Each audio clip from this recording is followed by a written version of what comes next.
So you can book straight through the credit card at a straight 1 cent per point or 1.25 cents per point, and just basically convert your points into cash. So worst case scenario, you don't find anything good, you can just book through there. There's some downsides. Like I said, you don't earn like qualifying nights or points on, as opposed to like paying cash. Most people say that you use the points on only use those transfer points on flights because you get better bang for your buck. Some people have limits, like I won't book anything that's less than 2 cents a point. That's City, thank you. Cambria Suites, I think I figured it out, it was like 1.6 or 1.7 cents per point. It wasn't outrageous value, but it only cost me $130, right? Because I paid a $95 annual fee, and I still had to pay taxes. I still had to pay $35 in taxes and resort fees. I got status match, so T-Mobile gives me Hilton Silver. I status match that to Choice Hotels Gold, so I should be getting a $5 Starbucks gift card and like free parking, and late checkout, stuff like that. The Cambria Suites. So, I've status with 2 hotel chains for just taking the time to sign up for the offers that they provide.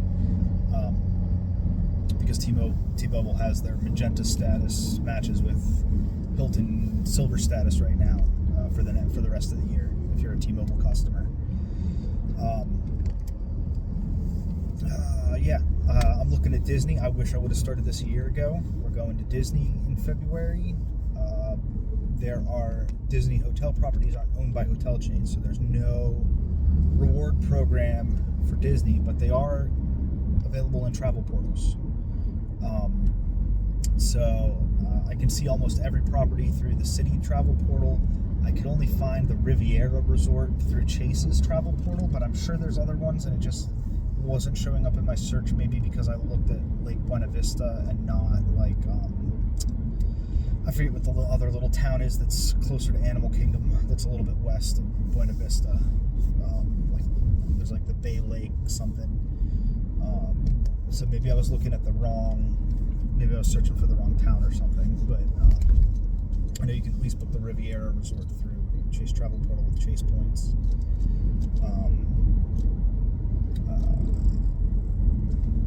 You're basically paying cash, so like, a sign-up bonus, $600, 60,000 points, $600, that doesn't get you very far. Maybe gets you 2 nights, a night and a half. So you really need to stack cards and figure out how to get multiple rewards within the same ecosystem. So part of the way to do that is with business credit cards. You're going to say, but Jay, I don't have a business. Well, do you sell stuff on eBay every year? Because I know I do. That is a small business. It's going to be, I've heard some stories about Amex requesting tax documents. That's going to get a little bit easier because you're going to have to start getting 1099 miscellaneous from eBay, Etsy, after $600 gross. So, even if you're not making any money, if you're breaking even, if you sell $600, you're going to get a tax form and you're going to have to report it, and that'll make the follow-up calls a little better.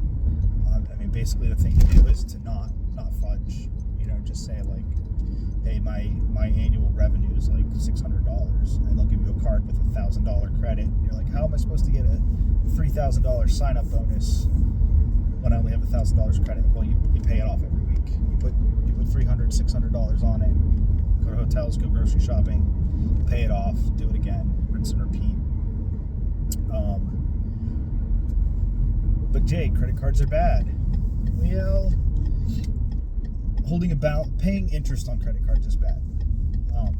Having a high utilization is bad. So actually, more credit cards give you a higher credit limit and a lower, for the same amount of spend, for the same amount of balance that you carry over, right? If I put $1,500 on credit cards and pay it off at the end of every month, and I have $6,000 worth of credit card credit available to me, I'm using 25% of that credit card every month. If I have $30,000 worth of credit card, I'm using like 5%. So that actually looks better on your credit report and could possibly raise your credit limit. There are some different things. A lot of inquiries makes you look riskier. So if you're looking for a long-term loan, like a car loan or a mortgage loan, they recommend taking a break for 6 months. Let everything settle, let everything age. Again, business cards don't show up. They show up as credit inquiries, but not lines of credit.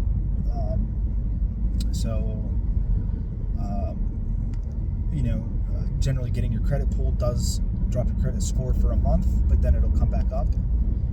Since I started this, I've been sitting at like 740, 750 credit score for a long time, and I started applying for credit cards, and my score went up to 780 and then down to 730 and back to 745, and it's bouncing around, but I'm not worried about it. I'm not going to be buying a mortgage anytime soon. I better not be buying any car anytime soon, cross my fingers. So I think once my lines of credit are not so new and my credit inquiries fall off, I think my credit score should actually go up a little bit. What else? Yeah, so I knew about frequent flyer miles. I somehow had leftover American airline points. I was dumb. I didn't know that there are ways to keep your expiring miles active. There are shopping portals and restaurant programs that earn you a measly amount of points, but they show activity on your account and they keep your account active. Most of the programs right now are saying that their points never expire, but they can always change that. So basically all you do is you just have to add a point or spend a point within, every 2 years or something. So if you link your credit card to a dining program and eat at a restaurant that's participating in the dining program, then you get a couple points for dining out, and that shows activity. Shopping portals, if you're familiar with Ebates or Rakuten or Retail Me Not, the Capital One browser extension that earns you points. The airlines have those too, so you can go to the United Airlines shopping portal, click through, go to Target, buy your normal online or Target order, and earn a couple of United points, which is probably less lucrative than Retail Me Not or Rakuten, but it keeps your account active. So I wasn't aware of that. I had United miles expiring, and I bought a bunch of electronics at a terrible value back 6-7 years ago now, right after we got married. So I got a Nest thermostat, I got a Google Home speaker, and I spent like 50,000 United points, which now I realize are worth like $1,000. And I bought like $300 of electronics, so that was garbage. So there are other ways to earn points. You should be earning points. You should be spending on your credit card because they have better purchase protections than your debit card. If you can be responsible enough to look at it as a method of payment and not a source of money, don't look at your your credit line as extra money that you can spend. It is an extra place that you can spend from. It is not an extra source of funds. But you should be spending everything through a credit card that has purchase protections and extended warranties, and earning cash back because those charges are already built in. They're already assuming you're going to use a credit card with a 3% transaction fee, and that extra 3% is already built into all the prices. So if you're not getting 1.5 to 3% back, cash back on your purchases, then you are losing money to the bank. It's not a good system.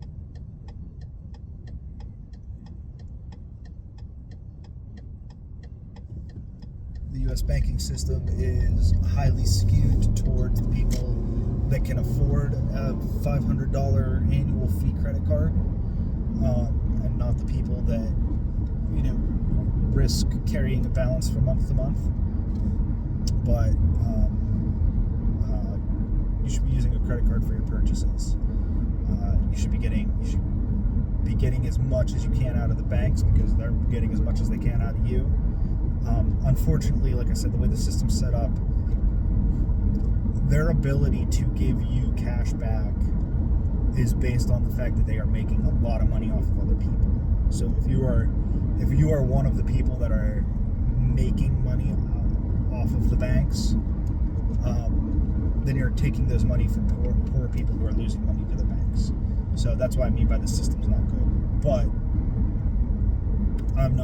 I have no power to change the system, and I want to make my daughter's life better, so I'm going to take advantage of every opportunity I can. It's kind of like the thing, like if there's a tax deduction, I'm going to take it, right? Like, I'm not going to lobby the government to give me more tax deductions. If I was a rich person, I'm not going to lobby the government to give me more tax deductions on the burden of poor people, but I'm not in the position to lobby the government. So if there's a tax deduction, I'm going to take it, right? Like, even though I know that, like, it's not a fair system and it's rigged and it's benefiting the rich, I'm going to try to behave as much like a rich person as possible, because if not, I'm just giving my money away. Like, there's money on the table that you just need to take the time to take advantage of. So that's kind of what the points of miles travel hacking is the banks are subsidizing your vacation or your travel lifestyle. And it could just as easily be a cash back. Like I said, the difference is that typically a cash back card might give you $300 sign-up bonus. A travel card is going to give you 60,000 points sign-up bonus, because you're going to leave the points sit there. You're not going to cash them out right away. The bank doesn't actually have to pay you out. The bank can kind of like treat that as a loan that they have to pay back later, because you're not going to cash those out. Cash back, you're going to take it as a statement credit right off the bat, and you're never going to lose a dime. Some people are going to forget about their accounts and they're going to lose them. So that's how they can afford to do that too. So again, you just have to take the time and be kind of diligent and watch what you're doing. And there's stuff on the table.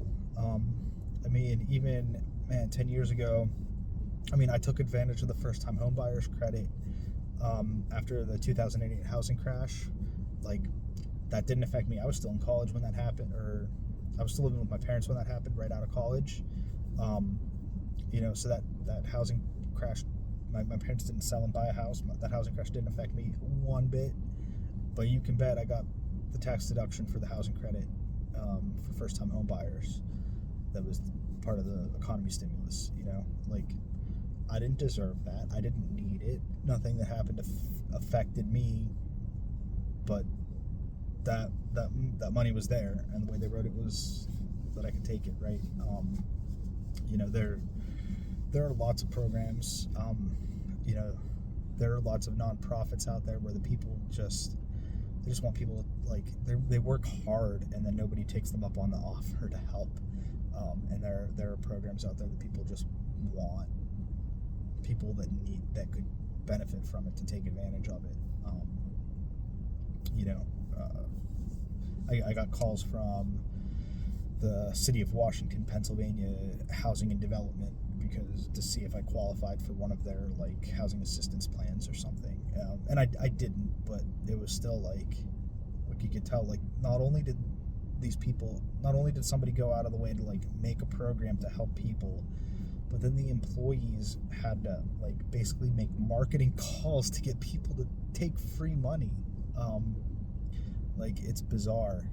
It's real bizarre. So, whenever you see an opportunity, take advantage of it. And I'm going to start taking advantage of the banks. So, thanks for listening. I know that was a big ramble and you didn't learn anything, but If you want to see more of these videos, hit the like button so that I know.